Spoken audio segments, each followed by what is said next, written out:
afternoon, dear experts. I would like to introduce myself. My name is Zhibek Bimagambetova.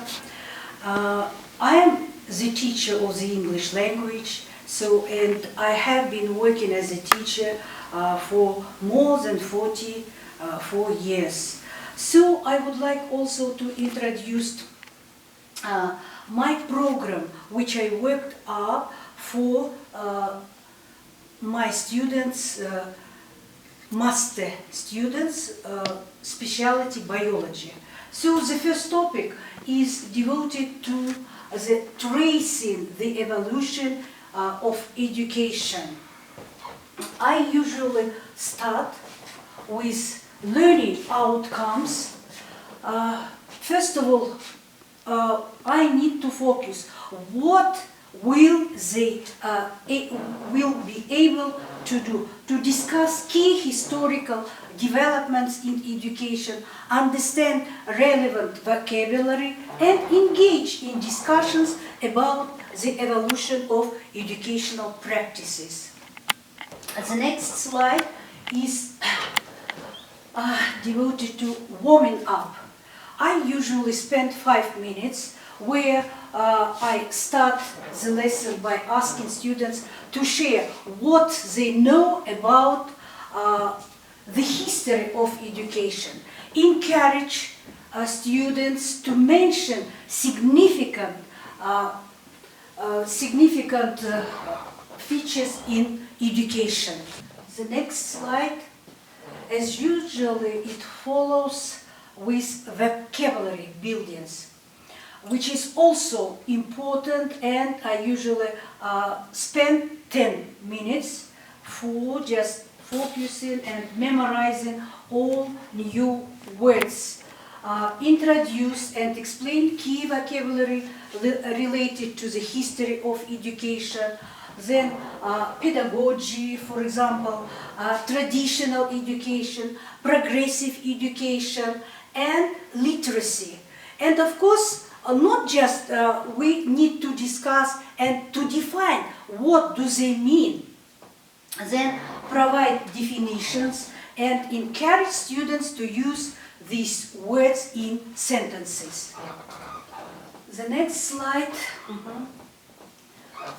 Historical overview.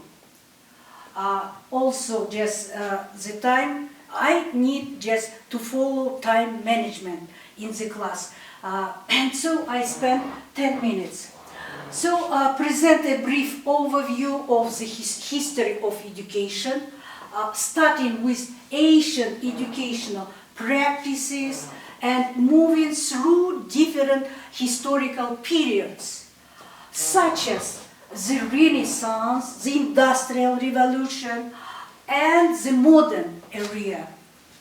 Discuss how educational methods, purposes, and institutions have evolved over time. The next,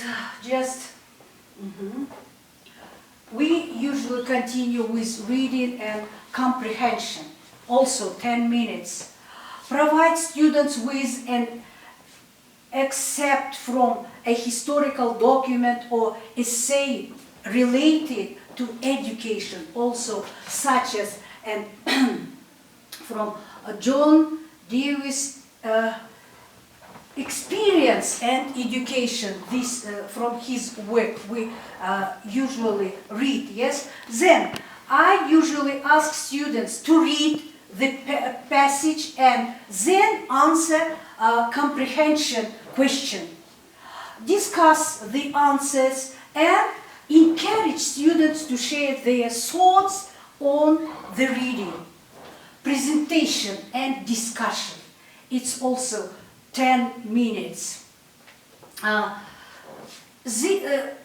for this as for this activity, I usually divide the class into small groups and assign each group a special time period of educational reform movement, such as the English or the Montessori methods, on different methods, yes?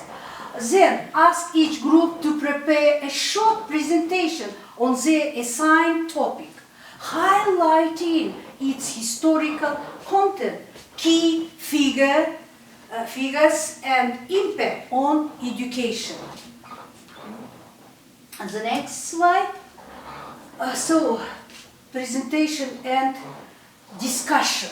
Yes, as for this aspect, it's very also what it shows. Of course, it shows the results, how students just learn new vocabulary, new information, and then they present. Each group presents their findings to the class. Encourage class discussion by asking questions like, for example, such questions. How did the educational practices of the past differ from those of today? What is the difference, yes?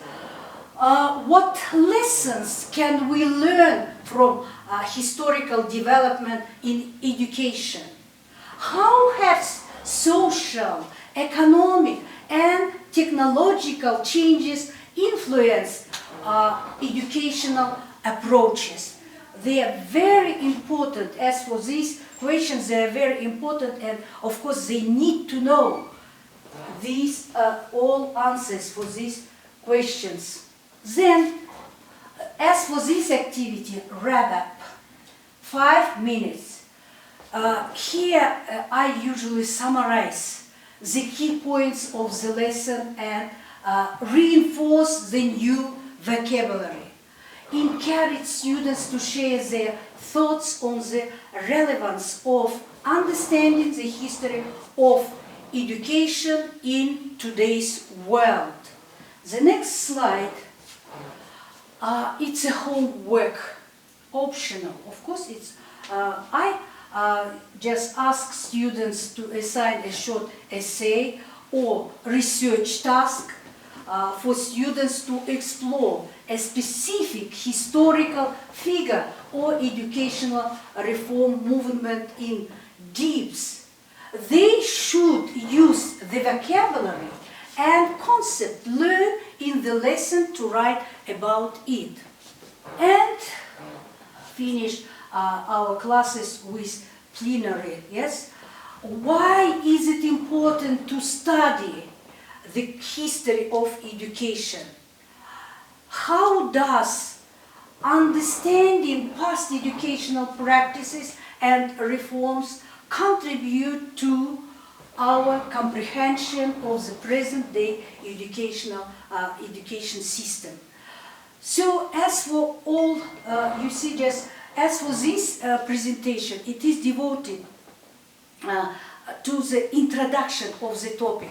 We learn usually new words and consolidate all new words, expressions, definitions, consolidate the information about educational reforms, systems, and difference, what was in the past and what is happening present days.